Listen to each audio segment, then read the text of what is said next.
Obrigada, Marconi, por esse convite para o TED.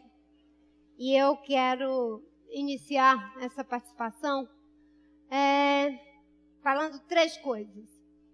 Primeiro, vou falar do lugar de onde falo. E, em terceiro lugar, em segundo lugar, o contexto em que faço essa fala, que nós estamos aqui. E, em terceiro lugar, algumas mensagens que eu quero deixar aqui nesses 18 minutos de fala. E vocês já puderam perceber que só nessa parte introdutória, vocês vão ouvir 7 vezes a palavra fala. Eu tentando introduzir o que vou dizer, no que vou falar para vocês durante esses 18 minutos de fala. Eu sou uma pessoa completamente apaixonada pela palavra. A palavra me fisgou desde criança, quando eu comecei a ouvir os poemas da literatura de cordel, recitados para mim pela minha avó, no punho da minha rede, em meio à floresta amazônica, com uma lamparina acesa, lá no meu estado do Acre. Então, falando do lugar da onde falo, eu quero mostrar um pouco dos fios que teceram a minha vida. Muitas pessoas falaram de tantas coisas importantes aqui, e obviamente que cada um de nós aqui tem uma trajetória de vida que nos fez ser quem nós somos, com a dor e a delícia de sermos aquilo que somos.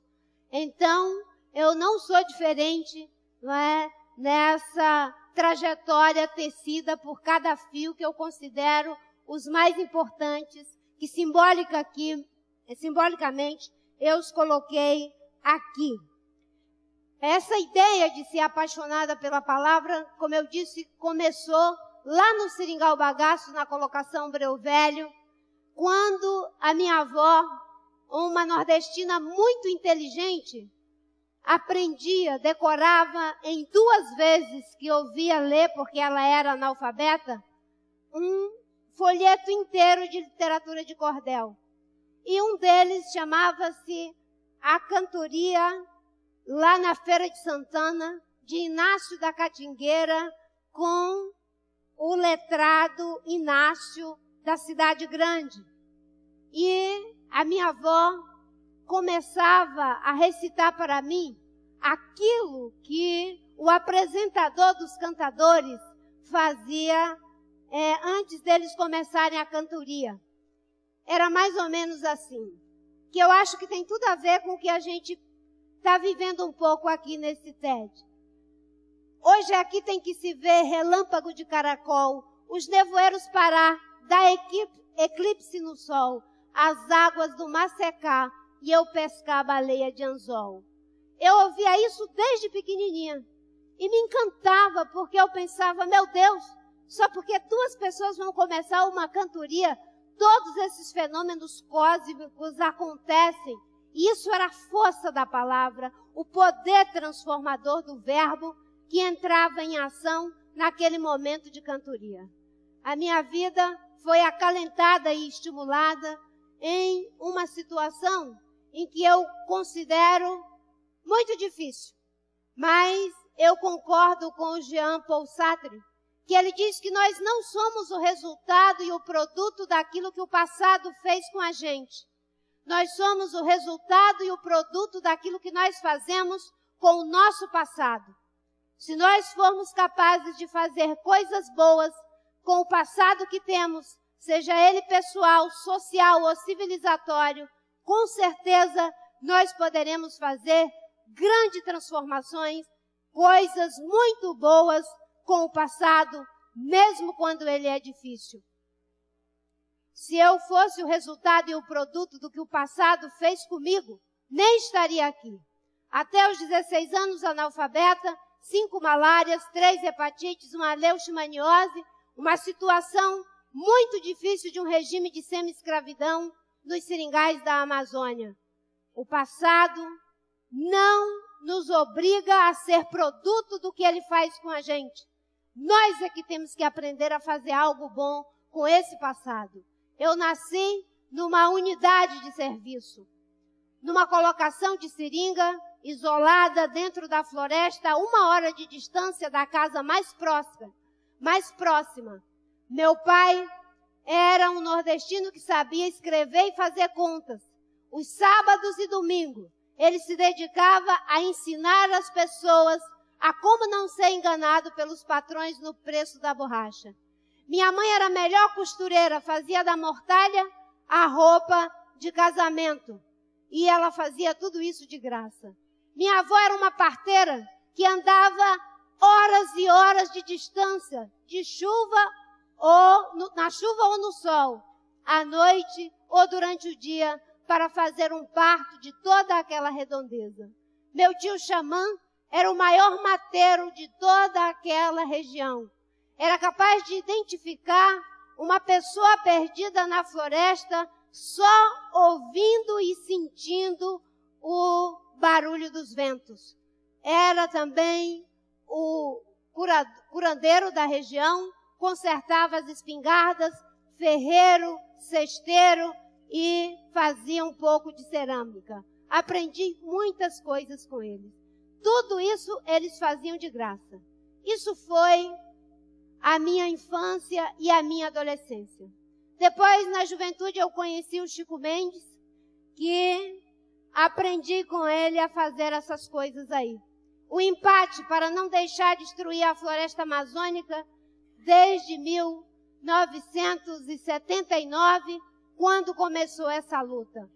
D. Moacir Grec e outros mantenedores de utopia que passaram pela minha vida, como Luiz Inácio Lula da Silva, Fernando Henrique Cardoso, Florestan Fernandes, Aziz Absaber e tantos outros mantenedores de utopia que me inspiram aos 54 anos, querer também ser uma mantenedora de utopias. Então, esses fios teceram a minha vida. E agora eu vou para a segunda parte.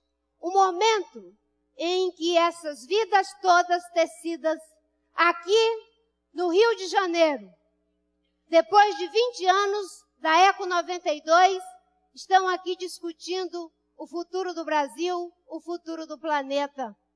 E isso tem a ver com o contexto que nós estamos fazendo aqui, essa fala e essa escuta.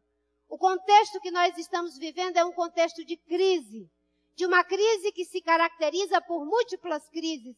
Uma crise econômica, uma crise social, uma crise ambiental, uma crise política e de valores. E na base de tudo isso, com certeza, a crise política e de valores tem uma influência muito grande. São elas que faz com que, na crise econômica, se sacrifique os recursos de milhares e milhares de anos pelo lucro de apenas algumas décadas. É ela que faz com que se separe economia de ecologia. É ela que faz com que se separe ética de política. E se invista em um projeto de poder pelo poder, de dinheiro pelo dinheiro, que está nos transformando em verdadeiros exterminadores do futuro. Eu ouvi falar aqui de que a gente tem uma sede terrível de consumir. E, de fato, a gente está consumindo. É por isso que o desenvolvimento sustentável que todos nós defendemos, eu advogo não ser uma maneira de fazer as coisas. Não é apenas uma maneira de fazer energia de forma mais limpa ou o que quer que seja. É uma maneira de ser.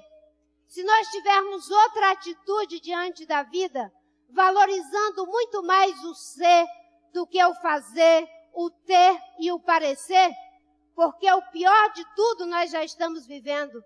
Quando a gente não é capaz de fazer, quando a gente não é capaz de ter, a gente já está sendo obrigado a parecer que tem, a parecer que faz, e isso nos torna todos doentes. Nós estamos vivendo uma doença chamada o mal do excesso. Hoje, nós vivemos o mal do excesso. O que nos falta é a falta da falta. Estamos consumindo o planeta, estamos consumindo o nosso tempo Estamos separando economia de ecologia. E o grande investimento que a humanidade precisa fazer é se reencontrar com a sua infância civilizatória. Nós temos muito pouco tempo de uma vida dedicada ao fazer e ao ter. Milhares e milhares de anos nós fomos orientados pela potência do ser. Os romanos queriam ser grandes e livres. Os gregos queriam ser sábios e livres. Na Idade Média, as pessoas queriam ser santas, em que pese os muitos pecados cometidos em nome da santidade. Um dia o mercantilismo chegou e nos transformou em seres que faz.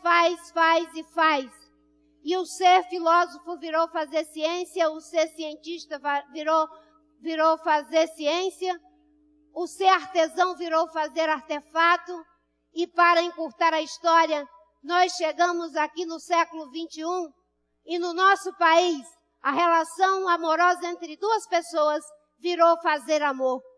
E numa civilização que se faz, é preciso ter um lugar para colocar aquilo que se faz. E é por isso que perdemos hoje 1000 vezes biodiversidade a mais do que há 50 anos. É por isso que estamos à beira de aumentar mais 2 graus de temperatura e comprometer toda a vida na Terra. Nós precisamos nos reencontrar com a nossa porção civilizatória inicial, quando éramos orientados pelo ser. A gente não pergunta para uma criança o que ela vai fazer quando crescer. Nós perguntamos para as crianças o que elas vão ser quando crescer. Nós precisamos saber e definir, escolher o que nós queremos ser como civilização, como raça humana, na nossa relação uns com os outros, na nossa relação com a gente mesmo e com as outras formas de existência. Isso é o desenvolvimento sustentável. O desenvolvimento sustentável não é uma maneira de fazer, é uma maneira de ser.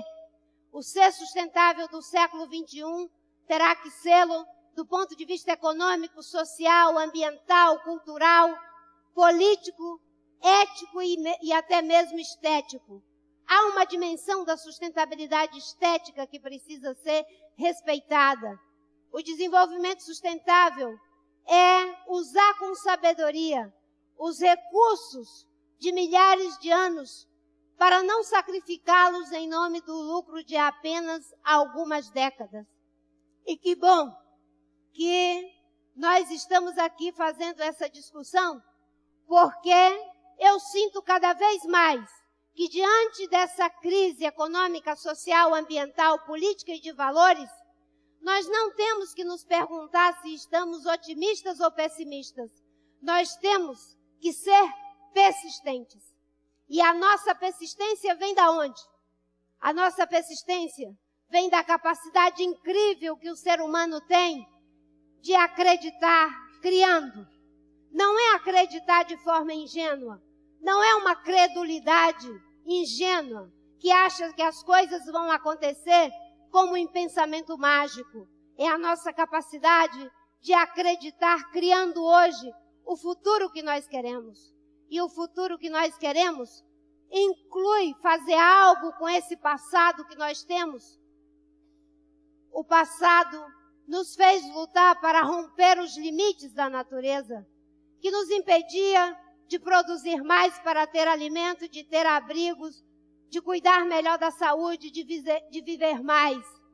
O problema é que tentando suprimir os limites que a natureza nos impunha, nós acabamos nos deparando com o limite da própria natureza. E como continuar livres, produtivos e criativos em um mundo limitado? Só é possível continuar livres, criativos e produtivos em um mundo limitado se nós sairmos do terreno cômodo, porém estagnante da opção, para o terreno incômodo, porém instigante da escolha. Na opção, eu só tenho que olhar para 2 coisas e decidir. Eu fico com esse que é mais vantajoso ou com aquele que é menos vantajoso. Na escolha, eu posso escolher aquilo que não existe. O desenvolvimento sustentável ainda não existe, mas podemos fazer uma escolha por ele. E a escolha que nós fizermos, nós temos que acreditar nela criando as condições em uma militância que não é mais a militância dirigida pelos governos, pelas corporações, pelos partidos. É a militância autoral. Eu vejo que aqui as pessoas são todas mobilizadas por esse desejo de autoria, um desejo de coautoria. Os militantes ou os ativistas autorais, eles não são pessoas que se enquadram no campo limitado de ser oposição ou situação, porque a oposição pela oposição não vê as virtudes, mesmo quando elas saltam à vista. E a situação pela situação não vê os problemas, mesmo quando eles igualmente saltam à vista. O militante autoral da civilização que o Brasil e o mundo precisa é aquele que tem posição. E ter posição é fazer como Chico Mendes fez, que teve uma posição contrária aos que queriam destruir a Amazônia.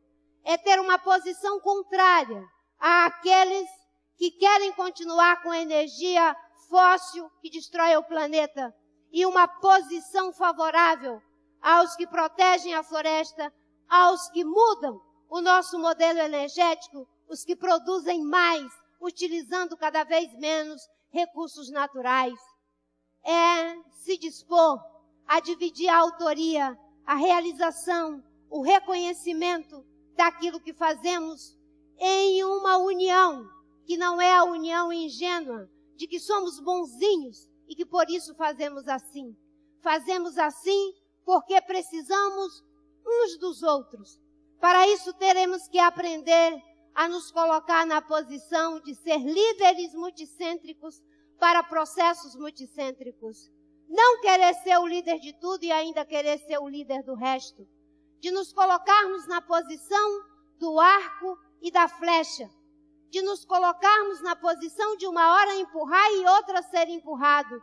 De nos colocar na posição de aprendermos uns com os outros para fazer as coisas que muita gente só acha que serão feitas por aqueles que consideram iluminados.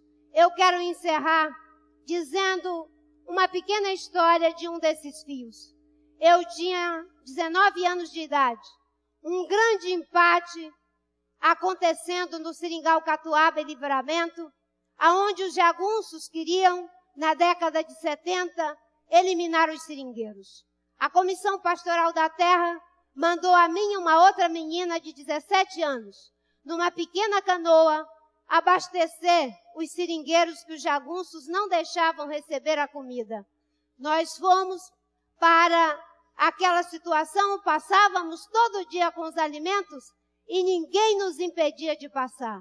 Primeiro, um certo machismo, porque éramos meninas frágeis. E segundo, porque eles nunca imaginavam que dentro daquela canoa nós levávamos comida para os seringueiros. Certa vez, numa reunião, quando eu já tinha 27 anos, o inconsciente da gente faz armadilhas, e eu queria ser elogiada, e falei para o bispo Dom Moacir, que me ensinou muito. Dom Moacir, mas como é que o senhor mandou a minha Selma, duas meninas tão frágeis, tão inexperientes, para o olho daquele furacão? E Dom Moacir olhou para mim e disse o seguinte: minha filha, quando a gente não tem em quem mandar, a gente manda qualquer um. E eu recebi aquela mensagem, e a partir daquele dia, eu descobri que qualquer um pode fazer muita coisa. Qualquer um pode fazer aquilo que ninguém quer fazer. Basta que assuma autoralmente a posição de arco e de flecha. E é por isso que eu quero homenagear a Rio Mais 20, pedindo a todos os brasileiros que se coloquem na posição de arco para empurrar os líderes que estão se omitindo em salvar o planeta. Do arco que empurra a flecha, quero a força que a dispara. Do alvo que é mirado, quero o que o faz desejado. Do desejo que busca o alvo, quero o amor por razão. Só assim não terei armas e assim não farei guerras. E assim fará sentido o meu passar por essa terra. Sou o arco, sou a flecha, sou o todo em metades. Sou as partes que se mesclam nos propósitos e nas vontades.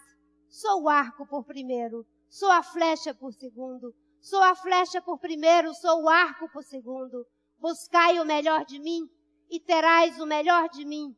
Darei o melhor de mim onde precisar o mundo.